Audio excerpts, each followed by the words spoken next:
El reto principal no es entender qué hay detrás de esa tecnología desde nuestro punto de vista, sino entender qué tipo de preguntas podemos hacernos, porque posiblemente hoy seamos capaces de responderlas más rápido, de estudiarlas más rápido, de tenerlas en cuenta a la hora de calibrar cómo pueden formar parte. Tenemos un espacio físico que tenemos que ser capaz de hibridar para evolucionar modelos que entiendan desde lo físico y esos famosos LQMs, ¿no? La acción, va a haber inteligencia artificial, pero va a haber sin duda humanos que deben de ser capaces de orquestar eso, de entender de eso y de operar de una manera híbrida una realidad aumentada en el que lo más seguro es que con menos tiempo de exposición puedan tener más responsabilidad, puedan exponerse más y puedan tomar pues, decisiones con impacto. Que las ideas, de allí de donde provengan, independientemente de quién las ponga sobre la mesa, tienen valor. El democratizar el conocimiento y ampliar la función de los profesionales, empoderarles para que se vean en ese mundo híbrido en el que el humano tiene que mantener el juicio, el criterio.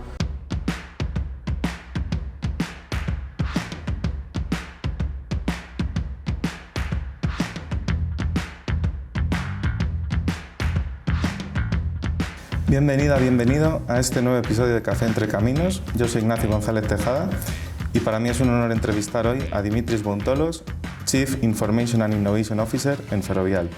Bienvenido, Dimitris. Un placer, Nacho, estar aquí con vosotros y con vuestra audiencia. Muy bien. La entrevista la vamos a estructurar en varios bloques y me gustaría empezar sabiendo un poquito de tu vida. Y digo vida y no trayectoria o carrera con una cierta intención. Y es que hay muchas definiciones de vida, pero a mí me gusta mucho aquella en que dice que la vida es orden fuera del equilibrio, ¿no? Y a veces pues, nos sentimos cómodos o seguros en nuestra zona de confort, pero yo creo que precisamente hay gente que demuestra que saliendo constantemente de la zona de confort es donde se siente más viva y donde hay más innovación. Entonces, no voy a adelantar, porque lo vamos a ir descubriendo, qué tipo de persona eres o qué vida has vivido hasta ahora, pero voy a ir haciéndote preguntas en este sentido, ¿no? Perfecto. Entonces, empecemos por el principio, ahora sí, de tu trayectoria. Decidiste estudiar Ingeniería de Caminos, Canales y Puertos en la Universidad de Granada en los años 90, en una época en que las telecomunicaciones estaban ya muy de moda, estaba Ingeniería Industrial, Aeronáutico. ¿Por qué elegiste Ingeniería de Caminos? Pues me retrotraigo, ¿no?, a esa etapa clave, ¿no?, ese momento que fue crucial, ¿no? Como otros muchos que han venido, cumplimos casi 31 años, fue en el 1995 cuando hice la famosa selectividad y tenía claro que sin considerarme hábil, tener una destreza muy acusada en ninguna de las disciplinas, no sé si eso era pues, un assessment justo o preciso, pero tenía inquietud por resolver problemas, ambición por generar un impacto visible, tangible, idealmente físico, ¿no? Y no era quitarle importancia a lo digital o a las tecnologías emergentes, ¿no? Quizás Teleco en aquel entonces ganaba muchísimos puntos y atraía atención, pero yo tenía esa sensación de poder generar un impacto en un entorno físico, trascendente. Había escuchado, y hasta la fecha yo creo que es una realidad, que esa carrera, Ingeniería de Caminos y su evolución, permitía estructurar muchísimo la capacidad de enfrentarte a problemas, resolverlos, influenciar en la gestión, porque dependías de personas, y sin tener una vocación, ni ninguna referencia cercana, ni ningún familiar, ni ningún amigo directo, me atrevo a pensar, pensé que podía ser pues, un reto suficientemente importante como para poner en valor ese ciclo de 4, 5, 6 años y luego servir pues, como de ancla y de referente para una trayectoria que tampoco tenía claro cuál podía ser, ¿no? Entendía más o menos todas las derivaciones, pero eso unido a la proximidad de contar con una escuela tan cerca de casa, pues me hizo muy práctico el intentar ir y el conseguir finalmente entrar, ¿no? Ya. No, y lo hiciste muy bien, o sea, lo que has descrito, porque muy pronto uno de tus primeros éxitos fue cuando te uniste a Iberia, primero como director del aeropuerto Madrid-Barajas para Iberia y luego como vicepresidente para experiencia de cliente. Entonces, estos no son las áreas que a lo mejor pensaríamos que son las tradicionales de un ingeniero de caminos, no es diseño, planificación, construcción o mantenimiento de infraestructuras, sino que se parece más a lo que contabas, ¿no? Entonces, ¿qué hace un recién titulado en Caminos al frente de Barajas y qué problema viste ahí que no habrías visto desde una carrera diferente? Pues es cierto que fue quizás la etapa más crítica, la que me marcó. Fueron 9 años vinculados en ese ciclo a la aviación. Había tenido un escarceo no menor, por intensidad, pues a lo mejor podíamos haber multiplicado por 2 o por 3 los años que estuve 2 años y medio, escasos 3 previamente, ¿no? No es por corregirte, sino por contextualizar en una ingeniería, que todavía creo que sigue estando pues, con alianzas, fusiones, Eurostudios en su momento y luego GETINSA, que se fusionó con otras, ¿no? Y estuve en el departamento de infraestructura lineal actuando como un ingeniero que utilizaba las herramientas disponibles, que coordinaba equipos pues, de geotecnia, de hidráulica, de lineantes, ¿no? Y tenía pues, fechas de entrega concretas, proyectos concretos. Me dio muchísimo orden a la hora de cumplir con un guión, con una regulación y con un mandato, ¿no? Pero los grados de libertad son en algunos casos pues, muy limitados, porque tienes justamente esa condicionante que no es menor, un plazo, un presupuesto, un método que tiendes a repetir, y empecé a sentirme que en esa etapa mis grados de libertad personales a la hora de explorar alternativas, tecnologías y soluciones pues no podían llevarse quizás a la práctica, ¿no? Y fue cuando a través de un proceso pues no del todo fácil, participé en una consultoría que me dio la posibilidad de asesorar en aquel entonces a Iberia a la migración previa a la apertura de la Terminal 4, que este año cumple 20 aniversario, ¿no? Durante un año pude rodearme de múltiples profesionales, ningún ingeniero de caminos, con responsabilidades en ámbitos muy diferentes: migración física, planificación de las pruebas, el readiness operacional, que se llama en el segmento el ORAT, ¿no? El Operational Readiness Airport Transfer, y bueno, pues vivir la apertura de un aeropuerto que siempre es un prototipo. La apertura de un aeropuerto como una ciudad que de repente, en este caso, de la noche al día tienen que activarse, es como inaugurar una ciudad que tiene que operar con todos los sistemas, ¿no? Ahí me di cuenta que las infraestructuras, desde un punto de vista de operación, gestión y mantenimiento, son la suma de muchas disciplinas, ¿no? Y tener perfiles con capacidad de orquestar esos flujos, diseñarlos, planificarlos, optimizarlos, dependiendo de personas, pues se me empezó a dar de una manera natural, aparentemente bien, ¿no? Fue el salto a, una vez tras la apertura, recibir la propuesta para llevar procesos y tecnología de cara a poner en valor el nuevo aeropuerto, y rápidamente, pues en un lapso de 5 años, pasé por 5 o 6 puestos, incluyendo el de Barajas, responsable de la producción, que será pues una función prácticamente H24, con múltiples roles, funciones, 5.000 empleados, 10.000 equipos, multitud de proveedores, orquestados con cerca de 1.000 vuelos, ¿no? Y al final te das cuenta, por mucho que el aeropuerto como infraestructura pueda estar vinculada pues, a los aeronáuticos más en el plano aéreo, que la gestión de un entorno físico imbricado por tantísimas tecnologías y procesos, con un vínculo muy grande todavía hasta la fecha de personas que tienen que estar orquestadas, planificadas, es prácticamente como una obra, ¿no? Una obra en la que hay incidentes diarias, no estás produciendo algo en serie, aunque sí está más industrializado pues, que algunos de los procesos de obra, ¿no? Y tener la capacidad en un departamento como lo que podría ser un jefe de producción en una obra, en este caso pues, jefe de producción del aeropuerto en operación, o en etapas posteriores como responsable y director, pues me encontré muy cómodo, y siempre ya en ese momento teniendo la tecnología no como instrumento, sino como un catalizador con el cual ambicionar la reinvención de procesos, la introducción de eficiencia, la generación de competitividades, pensando en el cliente final, que en este caso eran aerolíneas y pasajeros, ¿no? Y esa sensación de estar en un entorno tan acotado, donde eres capaz de diseñar un cambio y verlo implantado prácticamente en segundos y ver el efecto en el cliente final, es adictiva, ¿no? En pocos entornos tienes un experimento tan cercano a la realidad y la posibilidad de cambiar variables y ver cómo afectan y ver cómo a escala pues, pueden resolver un problema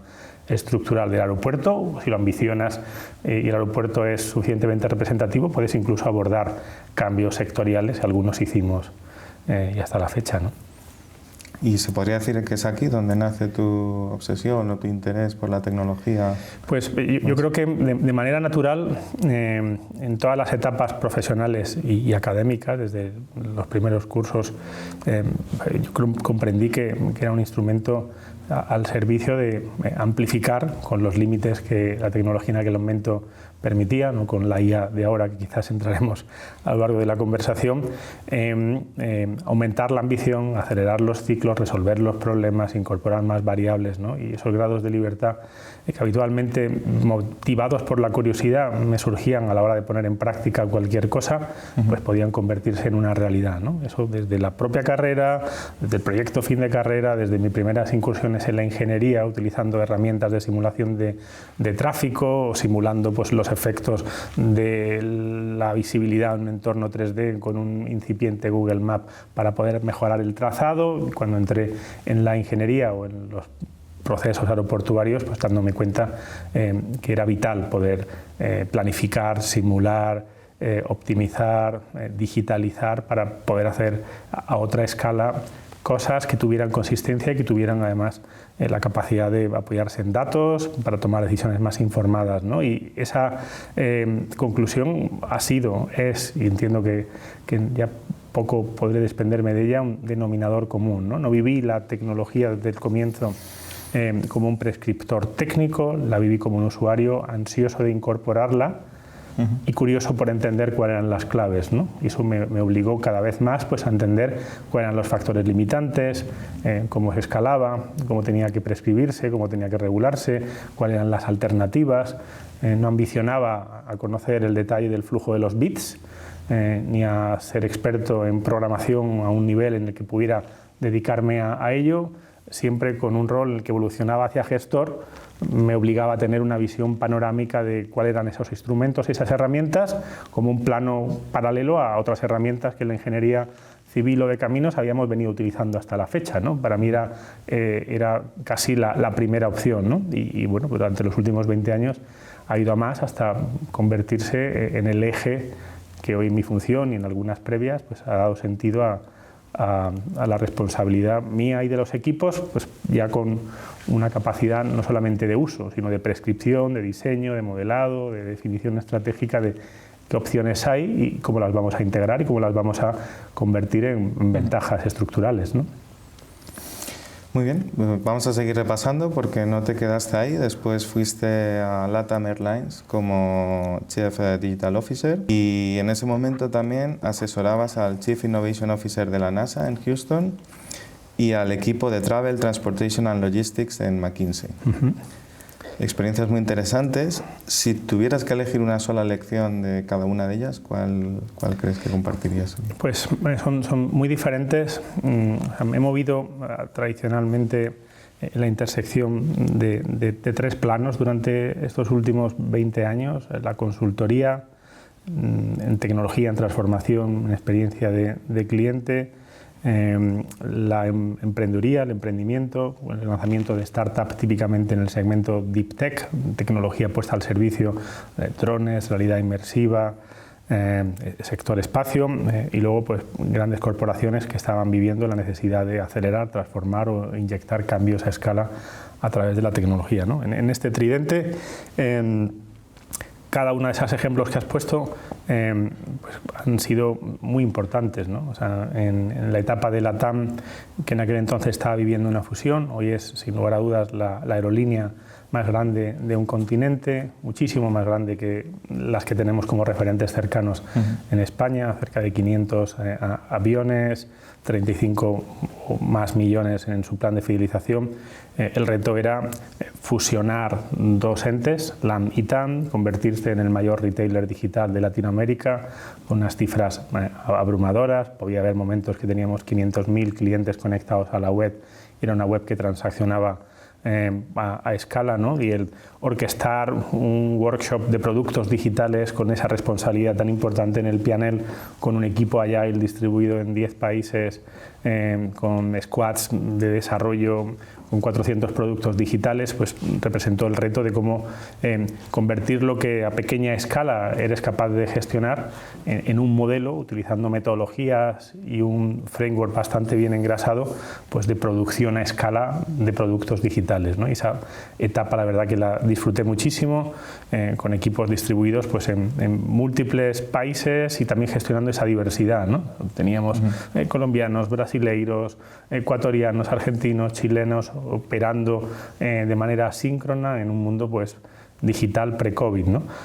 La de NASA, pues con aspectos muy interesantes, ¿no? Primero, no desmitificar lo que NASA representa, que siempre es y será un icono aspiracional y una llamada de atención en el que nadie está indiferente, pero también poder reconocer que las ideas, allí de donde provengan, independientemente de quién las ponga sobre la mesa, tienen valor. Instituciones como la NASA son capaces de reconocerlas, ¿no? Yo fui capaz de capturar la atención de la NASA y llegar a dar soporte durante esos 3 años gracias a un proyecto de emprendimiento que nació en España durante los años que estuve vinculado al sector espacio, y justamente por esa visión naif, ¿no? Que podíamos reinventar la forma de poner satélites en órbita, de generar un planetary awareness diferente, de crear el famoso overview effect, y bueno, fuimos invitados a presentar el proyecto y nos dimos cuenta de que lo que hacíamos de una manera incipiente, con menos recursos, pero una ambición pues a veces irracional,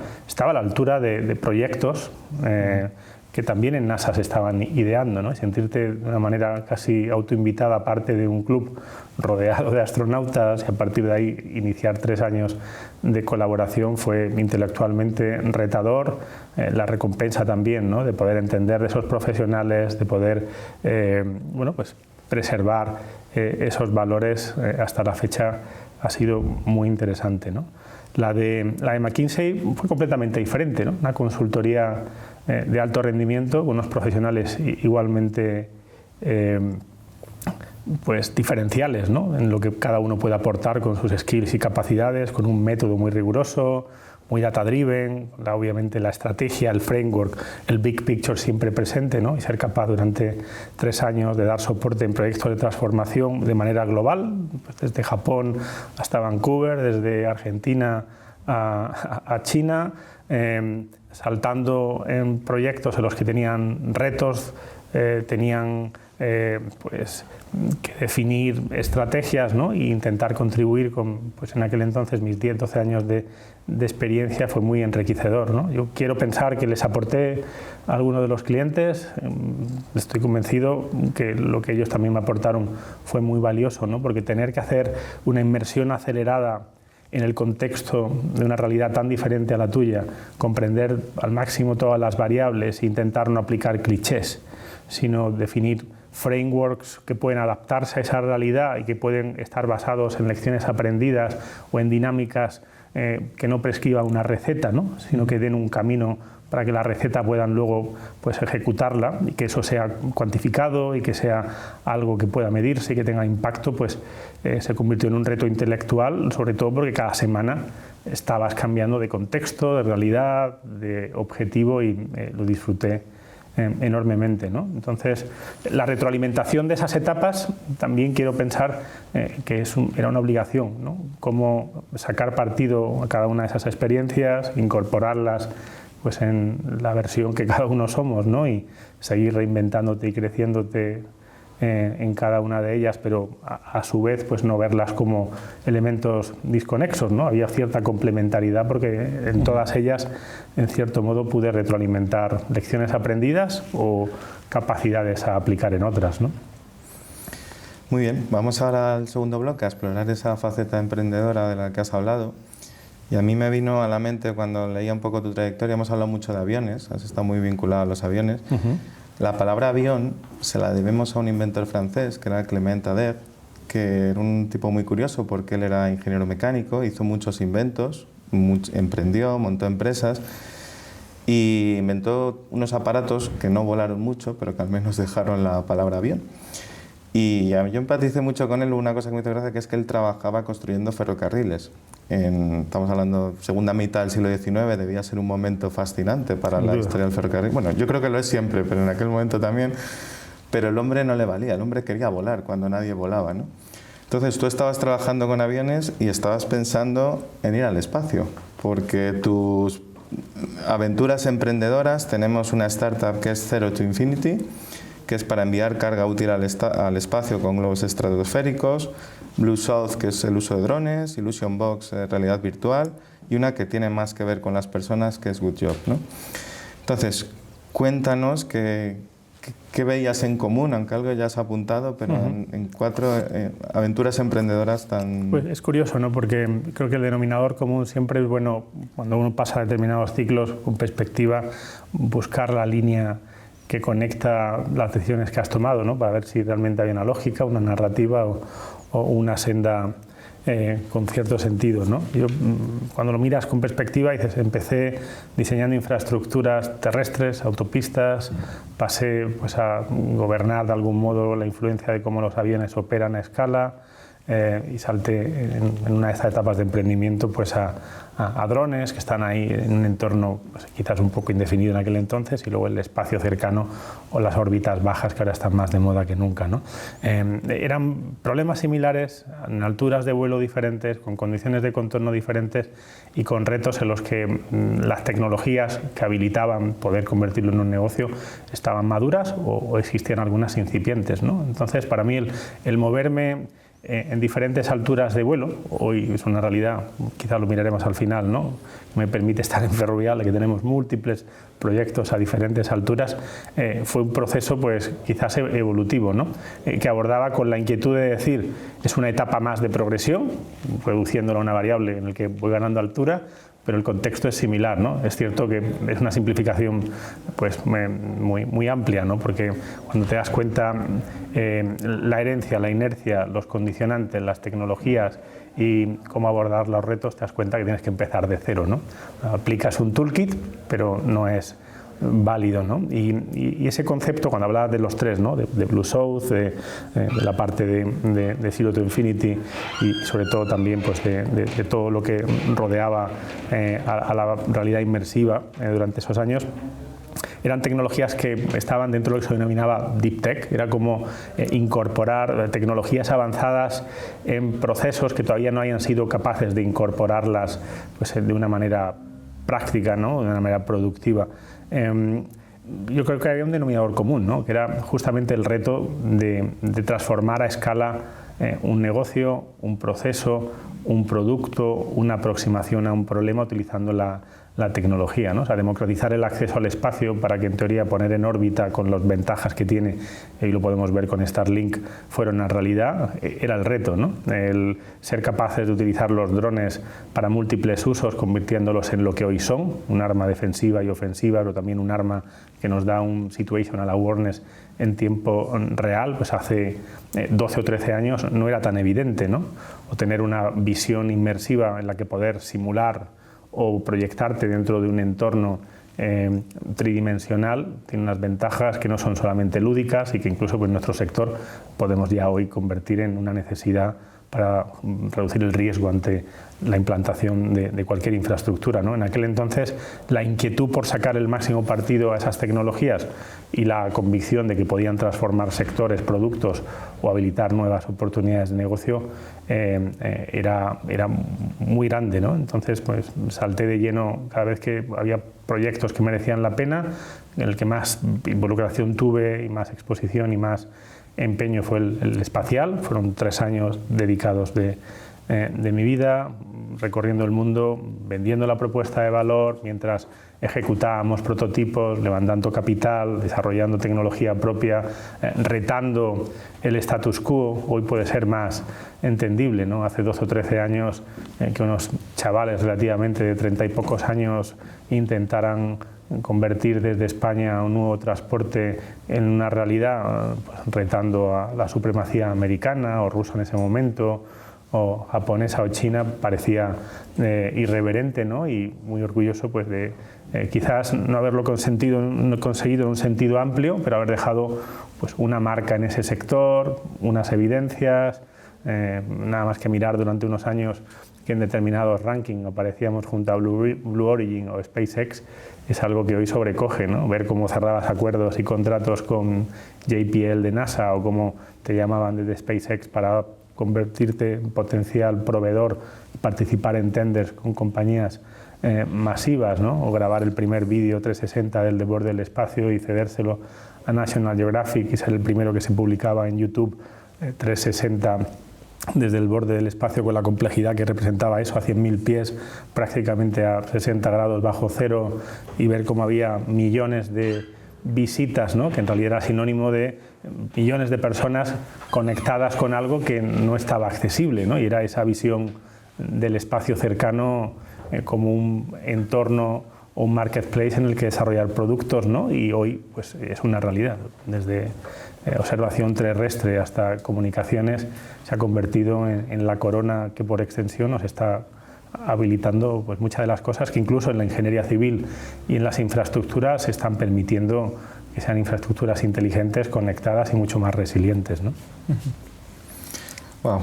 Y después de aquello, pues en 2020 es cuando llegas a Ferrovial. Y desde el año 2022 eres el Chief Information and Innovation Officer con asiento en el comité de dirección. Cuando aterrizas en una compañía de esta escala, presente en 15 países, una de las compañías de infraestructuras más grandes del mundo, ¿cuál es tu primera sorpresa, ¿no? Viniendo de aventuras emprendedoras y asesorar a la NASA y demás, llegas a Ferrovial. Bueno, yo conocía, como te puedes imaginar, a Ferrovial con una quizá visión pues, aspiracional y con una referencia lejana y cercana en las etapas en las que estaba en la carrera, y era un referente en aquel entonces, en los 90. El tránsito fue un tránsito muy natural, ¿no? Bueno, empezamos a conversar acerca de lo que estaban esperando y de mi siguiente reto en el 2020, en plena pandemia. Ellos estaban convencidos de que de manera natural tenían que seguir invirtiendo y transformándose, adaptándose a un contexto cada vez más dinámico y quizás aún más urgente bajo la realidad de lo que vivimos durante el COVID. Fue curioso, ¿no? Porque la primera reacción, una vez que empiezas a conocer desde dentro la institución y cómo se ha convertido en lo que hoy es, la importancia de preservar de manera presente y con un propósito muy activo los valores fundacionales, ¿no? En nuestro caso, la génesis, quizás para los que no la conozcan, de Ferrovial, y el motivo por el cual tiene el nombre, ¿no? Fue una patente que permitió pues, en 30 días construir 30 kilómetros de una línea férrea muy cercana, ¿no? A Madrid, de Aranjuez a Madrid, utilizando un método pues, que era novedoso en aquel entonces, ¿no? Y esa sensación de poder hacer lo que no era evidente se convirtió a través de uno de nuestros 5 valores. Innovación es uno de ellos, excelencia es otro de ellos, están muy relacionados. El inconformismo de no percibir el status quo como el modelo de referencia sobre el cual operar, y la innovación como la capacidad de poder transformarlo utilizando herramientas y llevándose a la práctica, ¿no? Y eso no es un pitch de venta. Percibí que en multitud de empleados, en numerosos departamentos, en el equipo de dirección, en la presidencia que hoy nos acompaña a través del propio Rafael del Pino, estaba muy presente, ¿no? Y sentí, bueno, pues una especie como de automática necesidad de poder sumarme, de poder contribuir orquestando, dando escala, estructurando, habilitando, atrayendo algo que tenía un rol dual, ¿no? O sea, la innovación como una capacidad transversal y la tecnología como un habilitador que hoy se convierte casi como en un tejido incapaz de desacoplarse de todos los departamentos, ¿no? No innovamos solamente a través de tecnología, pero es un facilitador, y estar bajo la batuta de una única área, esa visión dual que no es tan habitual, te generaba una responsabilidad adicional, ¿no? O sea, visualizar lo que no es evidente y ejecutar de manera eficiente lo que es exigible, ¿no? Y en ese gap, que cada vez es más amplio, pero que cada vez se mueve de manera más dinámica, ser capaz de crear un mecanismo en el que preserváramos una ventaja competitiva, ¿no? Estando en el comité de dirección, te sientes aún más responsable por el hecho de que el gobierno de una estrategia pasa por tu involucración y por tu contribución a que esa estrategia pues, se vea retroalimentada por la función que representas, ¿no? Y eso, en una función que es panorámica y que tiene una responsabilidad 360, pues me obligaba a entender todas las divisiones, entender todas las problemáticas, entender todos los planes y conseguir, bueno, pues contribuir no con un equipo aislado, sino con una red global de miembros distribuidos que eran capaces pues, de introducir cambios estructurales, diseñar cambios fundacionales, sobre todo cuando quieres poner en valor el dato y todo lo que representa, ¿no? Y habilitar capacidades para convertirnos, bueno, pues, en ser capaces de, en una cadena de valor que en nuestro caso es esencial, el diseño y operación para todo el ciclo, ¿no? Desde la conceptualización de una necesidad no evidente, diseño, financiación, construcción y operación de múltiples tipos de activos, en esa cadena de valor la necesidad de tener tecnología e innovación para convertir cada handshake en una transición lo más, me salen términos en inglés, ¿no? Frictionless, sin fricción, lo más liviana y lo más simple. En nuestro caso era clave, ¿no? Entonces cogí el testigo con orgullo y con responsabilidad, reconociendo que había un equipo de partida muy sólido, una cultura que sigue estando muy alineada con los principios de la innovación y la excelencia y con un recorrido pues, infinito que en los últimos 6 años tengo la sensación que he vivido 3 vidas, ¿no? Porque hemos vivido transformaciones en todos los sentidos y en los últimos 3 y medio pues, bajo una nueva tecnología que está llamada a aumentar lo que somos y a hacernos o permitirnos ambicionar retos inimaginables, ¿no? Y bueno, estando en el comité de dirección de Ferrovial, viviste un momento muy importante para la compañía, que fue el toque de campana en Nasdaq, ¿no? ¿Qué se siente como ingeniero estando al frente de la tecnología de la casa, estar en una jornada como esta? ¿Cómo se vive desde dentro de ese...? Pues siempre es mágico, ¿no? Sobre todo verte representando, en mi caso, pues a los equipos que había detrás, con un timing que fue muy estricto, un objetivo en el que marcamos los tiempos, ¿no? Y en apenas pues, la primera semana de mayo del 2024 pudimos conseguirlo. Nos decantamos por el Nasdaq, que es la plaza o el parquet más tecnológico. Allí tomaron la decisión de reemplazar la campana por un botón. Bueno. Había como un iPad, o sea que me sentía quizás más como en casa. Si hubiéramos tenido la campana o el cencerro del New York Stock Exchange, habría tenido un simbolismo más de retrovisor, ¿no? Pero verte justamente en una plaza tecnológica rodeado de las compañías más importantes del mundo, empezando por Nvidia, que creo que en el Nasdaq 100 pues está hasta la fecha, ¿no? Ya veremos qué pasa con SpaceX o con Anthropic, con los IPOs que parece que se avecinan, y verte dentro de ese grupo rodeado de compañías y entendiendo que representas un sector que no tenía espacio hasta la fecha, y entendiendo que siendo el primero posiblemente no lo seamos, porque estamos viviendo una transformación que afortunadamente yo creo que estamos liderando con los pies en la tierra, conscientes de la oportunidad, pero que representa un sector, ¿no?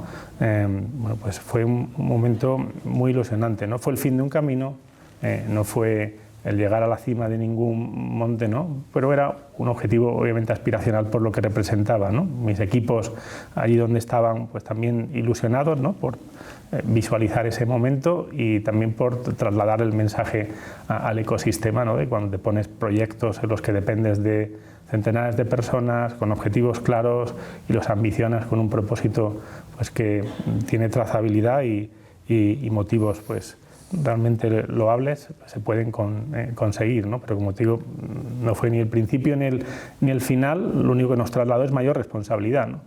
Cuando tienes más visibilidad, cuando representas en determinados foros una compañía que tiene pues, quizás más capacidad de impacto, la responsabilidad aumenta y lo que has tenido que hacer es prepararte para ser capaz de poder ejecutarla, ¿no? Y ese es quizás el camino en el que ahora estamos, pues infusionado con todo lo que además ha pasado en paralelo, ¿no? Una visión mucho más internacional, una gestión mucho más global, con lo que eso representa, una influencia a proveedores, a tecnologías, a equipos en los que tienes que declinar y entender que no todo el mundo está sincronizado y nuestra labor es representando un único grupo global, sincronizar a todos y darles acceso y habilitarles pues, que puedan tener las mismas capacidades y retroalimentar esa experiencia compartida lo más rápido posible para poder estar a la punta de lanza de muchas de las decisiones a través de capacidades, tecnologías y procesos que representen el state of the art, ¿no?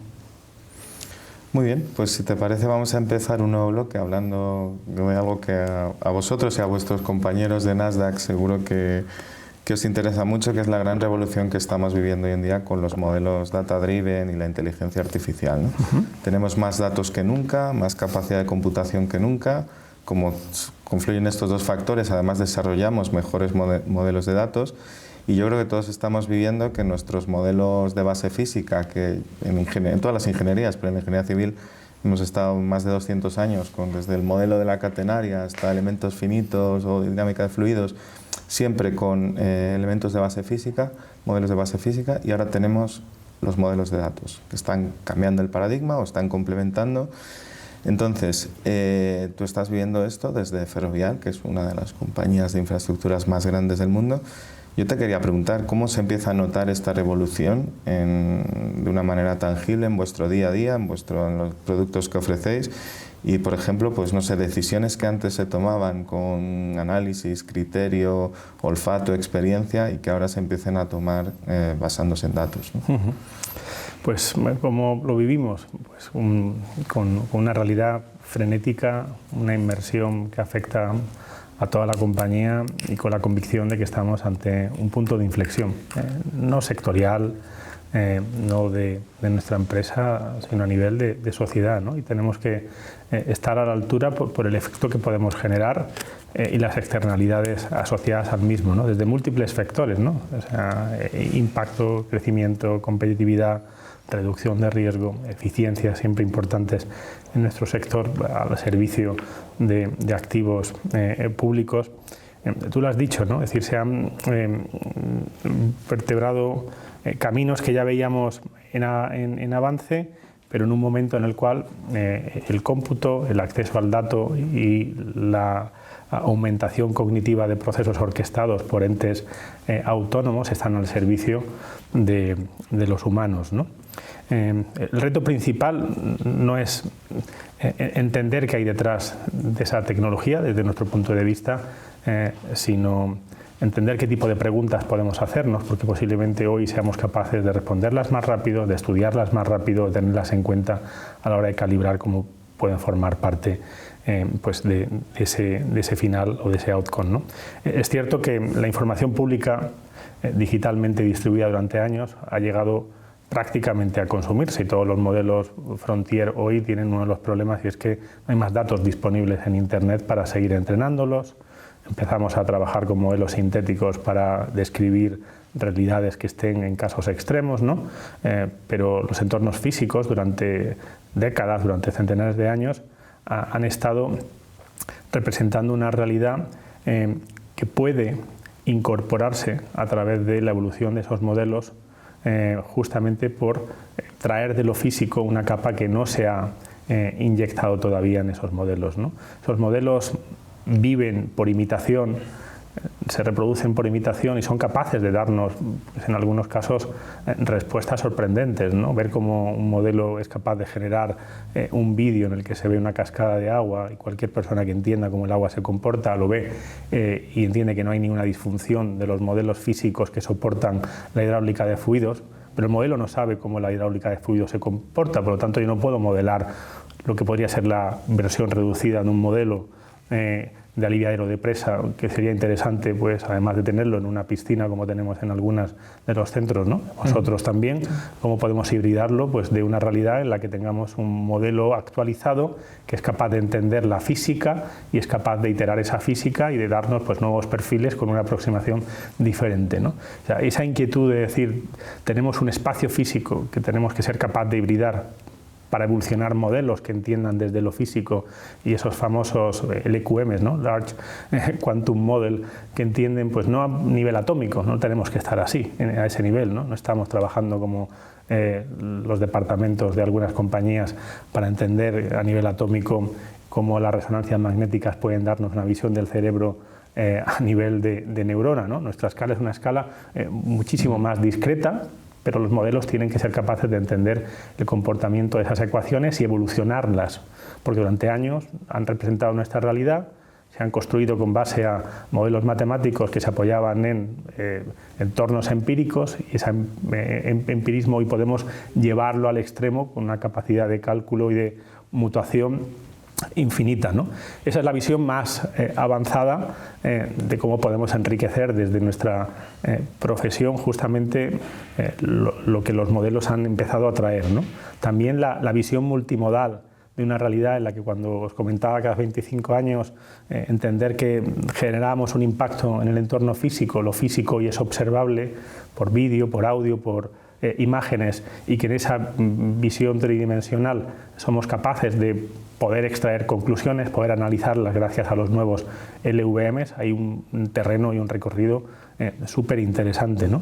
El democratizar el conocimiento y ampliar la función de los profesionales, empoderarles para que se vean en ese mundo híbrido en el que el humano tiene que mantener el juicio, el criterio, la capacidad de discernir, pero los retos y las ambiciones, a veces limitadas por faltas de equipos, pueden ponerse en valor por tener un ejército bien ordenado y orquestado de agentes al servicio de determinadas cuestiones, departamentos y áreas. Eso es una realidad que todos estamos intentando decodificar, viendo, bueno, pues cuáles son las ventajas competitivas y los elementos diferenciales, ¿no? ¿Quiénes son nuestros referentes, ¿no? Al final, durante muchos años hemos estado escaneando o intentando identificar tecnologías emergentes y casos de uso. Hoy esta tecnología, que lo abarca todo, puede tener en sectores muy alejados de los nuestros claves que nos permitan generar una transferencia tecnológica, una transferencia a la hora de abordar una innovación. Estamos muy pendientes desde todas las áreas, ¿no? Es una tecnología que no afecta a las áreas de producción ni a las áreas de back office, afecta a toda la organización en su conjunto. Las áreas que se queden rezagadas porque son incapaces de identificar casos de uso, aumentarlos, hibridarlos, van a crear una pequeña disfunción, un cuello de botella, no van a fluir, y esa visión se está reinventando semana a semana, ¿no? El ciclo de transferencia de nuevas soluciones, nuevas oportunidades, el coste de las mismas y la capacidad de despliegue es mayor que la capacidad de gestión del cambio. Eso pasa en todas las transformaciones de los humanos, ¿no? Ese reto es muy importante. Estamos obsesionados con no dejar a ningún empleado atrás, crear esa cadena de valor desde la adopción, la famosa literacy y ahora agency, para que comprendas no cómo reemplazar tareas que te permiten hacer las cosas más rápido, sino cómo reformular la visión de cuáles son las tareas que hoy podemos reinventar, que nunca hemos abordado, gracias a tener entes que a nuestro servicio pueden hacer las cosas de una manera más rápida, y teniendo en cuenta todas las variables que nosotros íbamos perdiendo con el tiempo, porque como humanos pues necesitamos grabar prioridades y ejecutar cosas siguiendo procesos que a veces pues son difíciles de preservar con todo el contexto. Hoy eso tiene unas nuevas reglas de juego, ¿no? Pero es realmente ilusionante, transformador, afecta a todos, y se está implementando y retroalimentando con una velocidad pues que no éramos capaces de predecir, ¿no? Llevamos 10, 12 años utilizando la inteligencia artificial más convencional, no generativa del pasado, modelos de machine learning, deep learning, reconocimiento de imágenes tradicionales, ¿no?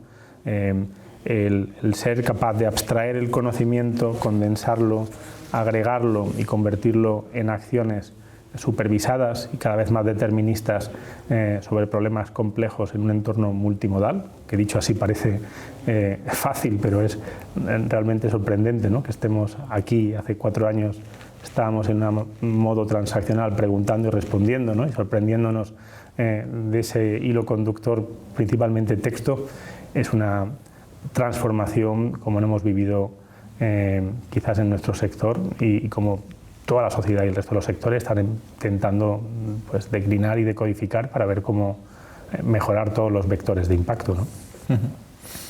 ¿Y esta visión tan clara, cómo la implementáis en el día a día de la organización? O sea, me gustaría preguntarte, por ejemplo, en el caso de la IA generativa, la plataforma Kerbus que habéis desarrollado junto con DXC y Microsoft, ¿por qué decidisteis desarrollar esta plataforma en lugar de utilizar una solución?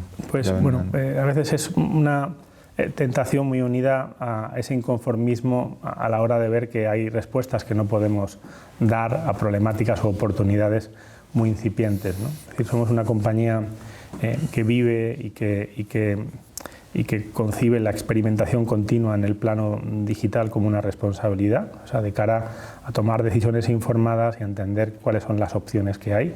Cuando estábamos desplegando hace 3 años las primeras soluciones de inteligencia artificial generativa, intentando controlar los modelos, anticipando que los modelos no iban a ser una commodity, pero iban a poder intercambiarse, ¿no?, como piezas selectivas en las que en el triaje podía haber una competitividad, empezamos a crear el esqueleto o la génesis de una pequeña plataforma que nos permitía orquestar, controlar, gobernar todas esas piezas. Llegó un momento en que nos dimos cuenta que de manera natural esas piezas podían resolver problemas genéricos de otros muchos actores y que la retroalimentación del feedback de otros actores podíamos nosotros generar una ventaja pues muchísimo más acelerada, ¿no? Y ahí fue cuando concebimos, no era la primera vez, es decir, tener la osadía con una nueva tecnología de crear una plataforma y de crear una alianza podía haber sido como un triple tirabuzón, pero ya llevábamos muchos años concibiendo las alianzas como la oportunidad de escalar, acelerar, retroalimentar, y venía quizás de la visión de ese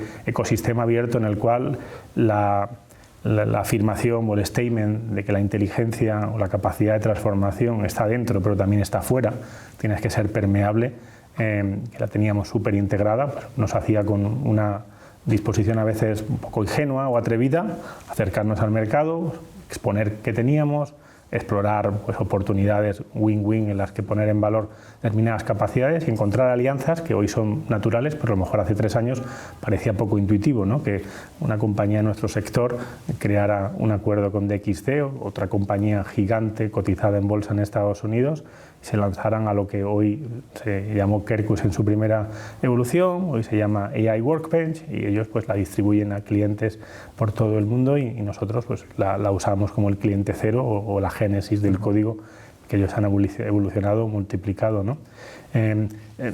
Eso generó una semilla de algo que hoy no es solamente AI Workbench, ¿no? Somos incapaces de responder a todas las necesidades solamente de ese ángulo, aunque es muy amplio y tiene muchísimos módulos, ¿no? Y hoy tenemos pues, múltiples alianzas pues, con prácticamente todos los players a todos los niveles, ¿no?, utilizando a escala lo que nos puede aportar Anthropic con Claude y con sus skills y con sus agentes, con Microsoft con un engagement muy potente, con startups, con soluciones a todos los niveles que de manera emergente se están posicionando como los nuevos players y la orquestación desde una visión en algunos casos agnóstica y en otros pues, de partnership de cuál es el mejor modelo es crítico en todos los órdenes, ¿no?, tanto en cómo te posicionas a la hora de gestionar tus activos, cómo los seleccionas con una visión pues, a 2 o 3 años, ¿no?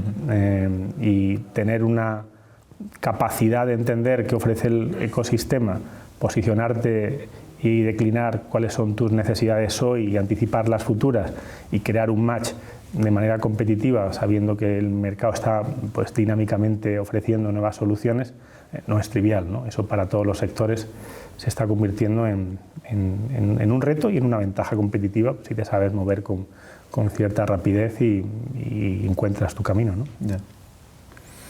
Y bueno, una última pregunta de este bloque va de algo que has apuntado antes, la hibridación entre los modelos físicos y virtuales, ¿no? El gemelo digital, que es hoy en día un concepto muy utilizado, muy extendido. Ni siquiera sé si tenemos una definición buena. A mí me gusta mucho las academias nacionales americanas, sacaron una que me gusta porque hace hincapié en que el modelo virtual tiene que tener capacidad de actuar o de cambiar la realidad física, y segundo, que añada valor, ¿no? Que muchas veces el gemelo digital, por desgracia, se entiende como una mera gamificación de la información o un visor, pero entonces me gustaría que nos contases algún caso del que el gemelo digital esté aportando un valor real respecto a las soluciones tradicionales de... Yo creo que has dado en la clave, ¿no? Empezamos hace mucho tiempo quizás con una aproximación un poco desvirtuada del potencial que aportaba ese término gemelo digital, ¿no? No es ir al Prado y contemplar un plano inmersivo o digital, ¿no? Y quedarte pues, con la belleza de poder entender una autopista, un aeropuerto o una presa, ¿no? Es llegar a sensorizar y darle vida en un entorno en el que puedes simular, puedes reducir el riesgo, puedes acelerar la toma de decisiones, puedes abstraer la complejidad, puedes aislar y cada vez más, y ahora con la inteligencia artificial, puedes tener la responsabilidad acotada, supervisada y tasada de generar una operación eficiente en el cual ese gemelo digital se convierte como en un hub donde se orquestan con reglas que tú defines objetos que de per se son inteligentes. Inteligentes porque tienen una ontología, una definición semántica y una caracterización que es capaz de comunicarse a través de estándares. Ahí hay muchísimas capas, obviamente, y muy complejas, sobre todo porque si te dedicas a operar, tu gemelo digital con esa concepción tiene que darte capacidades en esa última etapa. Si te dedicas a diseñar, pues a lo mejor tiene que potenciar que la simulación, inmersiva o no, sea el factor diferencial. Si te dedicas a cubrir todo el ciclo de infraestructuras, como en nuestro caso, pues tiene que ser muy completo, porque tiene que permitirnos simular, tiene que permitirnos operar, tiene que permitirnos construir y operar en activos en los que estamos interviniendo un entorno brownfield, una autopista con 12 carriles al que le estamos poniendo una autopista encima, requiere un gemelo digital que permita a lo mejor identificar los clashes de servicios afectados, mientras a la vez entendemos el tráfico, porque si hay un partido mañana tenemos que ser capaces de simular como un desvío de tráfico va a afectar no a la obra, sino a la obra y al tráfico que por debajo circula y que no es plano. Bueno, pues esa visión sistémica llevada con la ambición de poder operar de manera cada vez más autónoma determinados servicios requiere conceptualizar el gemelo digital como un hub conectado, activo y con procesos en los que los datos fluyen, se retroalimentan y despachan decisiones, generando también insights, ¿no? Eso requiere alianzas, estándares, modelos de datos, como decía, ontologías, semánticas, ambición a la hora de qué tipo de sensores conectas. Nosotros hoy por hoy pues podemos tener una media de 5 o 6.000 sensores en cada una de nuestras autopistas. Son entes que tienen identidad digital, que generan datos, que pueden generar alertas, que pueden crear flujos, que pueden disparar consecuencias, ¿no? Poder visualizarlas o no en un espacio bidimensional o tridimensional, pero sobre todo poder despachar conclusiones y generar insights, hoy por hoy es esencial, ¿no? Reducir el riesgo, que esto quizás es un matiz adicional, a través de la simulación y la monitorización en fase de operación de cualquier infraestructura hoy es una responsabilidad. Los diseños resilientes son diseños en los cuales a través de una simulación mucho más avanzada puedes explorar el impacto en planos que antes era muy difícil o en ámbitos en los que podías trabajar varios escenarios. Hoy te puedes permitir el lujo o debes de imponerte como responsabilidad simular miles de escenarios con impactos en variables que no eran evidentes, ¿no? Bueno, pues eso también se está intentando llevar de una manera efectiva en los gemelos digitales, ¿no? Y la otra, la sincronización. Estamos en un entorno global en el que los equipos, los expertos y las áreas que contribuyen al éxito de un proyecto están distribuidos de manera global. Ser capaz de crear un contexto que los sincroniza, inmersivo a ser posible en determinados momentos, que les permite visualizar de una manera precisa lo que será la futura realidad y tomar decisiones con una intención pues, de impacto en una planificación que viene estresada, reducir operaciones que tienen variables que no están del todo alineadas, se ha convertido en un eje, yo creo que transversal de cualquier proyecto global, con múltiples equipos, con múltiples partners, hoy más que nunca infusionado por agentes que empiezan a operar de manera autónoma en esos gemelos digitales que tienen su ámbito de responsabilidad y que actúan como garantes del cumplimiento de determinadas exigencias, ¿no? Y que les vamos dando de manera progresiva pues, determinada autonomía, ¿no? Es un proxy del mundo físico, debe de comportarse como el mundo físico y debe permitirnos modelar pues, futuros desarrollos en un entorno físico en el que queremos minimizar impactos y maximizar el uso de esa infraestructura, ¿no? Bueno, me gustaría ir concluyendo preguntándote algo, que es que en una compañía que apuesta tanto por la tecnología y también por las universidades, que al final contribuimos a ese desarrollo y a esa transmisión del conocimiento, tenéis una relación muy buena y muy larga con el MIT. Por cierto, te quería felicitar porque has sido finalista del CIO Leadership Award del MIT Sloan CIO Symposium. Un nombre... Lo cual, ser nominado como desde una compañía de infraestructuras, pues yo creo que tiene su mérito. Con el MIT acabáis de renovar una colaboración por otros 5 años con el MIT Energy Initiative y el Industrial Liaison Program, con un compromiso de más de $5 millones. Ya tenéis 25 proyectos de investigación entregados, algunos que me encantaría conocer, Rail to the Future, porque hablabas del origen de Ferrovial en el mundo ferroviario, hemos hablado de Clement Ader, mundo ferroviario, y seguís apostando por el ferrocarril, entre otras muchas cosas. Y también, lógicamente, con la Politécnica de Madrid, con esta escuela, tenéis muy buena relación y estoy convencido de que vamos a tener una relación más larga. Entonces, quería hacer un par de preguntas quizás en el plano más personal, de volver a la universidad hoy después de esta trayectoria tan interesante. ¿Cómo te sientes volviendo a una escuela de caminos? Pues es siempre un momento especial, ¿no? O sea, no he tenido la oportunidad, en mi caso, de estudiar en esta casa, pero sí en la casa extendida que representa pues el estudio académico de la ingeniería de caminos, canales y puertos de ese momento. Me retrotraigo y vivo, recuerdo como si fuera ayer, ¿no? O sea, la ilusión y las dudas, la incertidumbre, pero también la ambición sana de un estudiante a punto de terminar, de 22, 23 años, ¿no?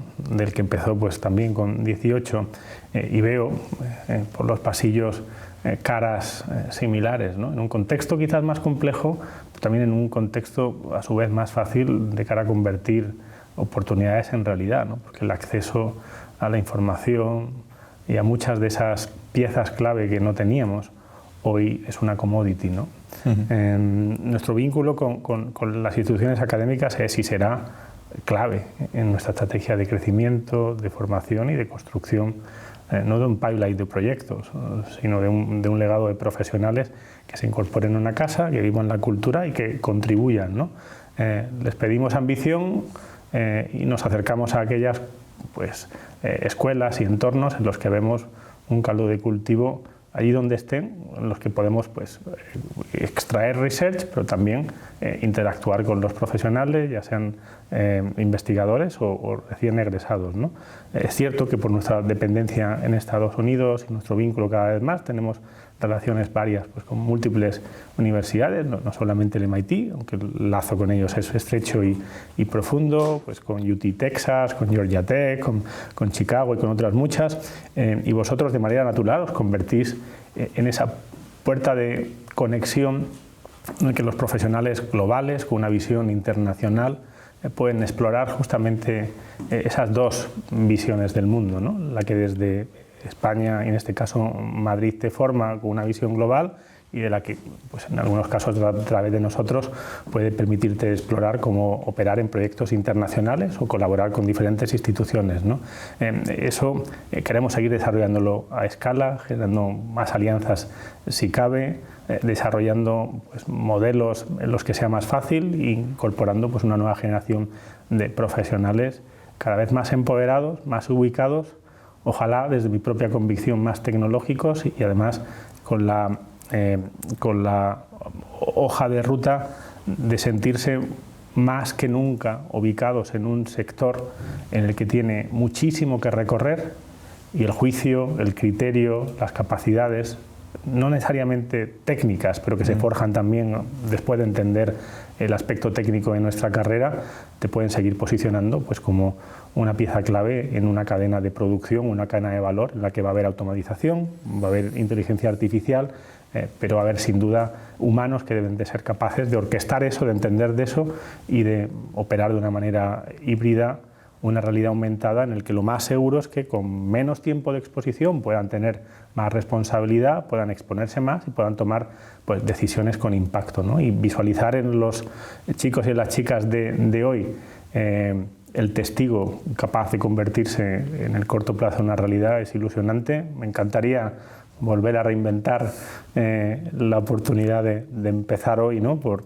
vivir todo ese proceso y con mucha ilusión, pues de un modo desde mi área, desde la compañía, de poder contribuir a que esos profesionales se incorporen, crezcan y lo hagan pues con una visión muchísimo más ambiciosa de su capacidad de generar un impacto en ámbitos que hasta la fecha pues cada vez tenían más dificultad de operación justamente por no poder aglutinar la tecnología de una manera efectiva, ¿no? O sea que ilusionado y siempre es realmente muy interesante venir aquí y sentir que sin ser estudiante de nuevo te rodeas de algo que va a seguir siendo clave para nosotros, ¿no? Que es la materia prima y esa visión intelectual y fresca de profesionales que tienen tanto que aportar y que tienen una visión también pues muy interesante del mundo que forma parte de procesos y de nueva propuesta de valor, ¿no? Muy bien, Dimitris. Pues nada, te agradezco enormemente que hayas venido a compartir en este Café Entre Caminos una historia de vida tan interesante, con tantas experiencias, también de futuro, de todo lo que viene por delante. Y agradezco a los oyentes que también hayan seguido este episodio y nos vemos en el próximo Café Entre Caminos. Pues un placer y contar conmigo para los futuros cafés.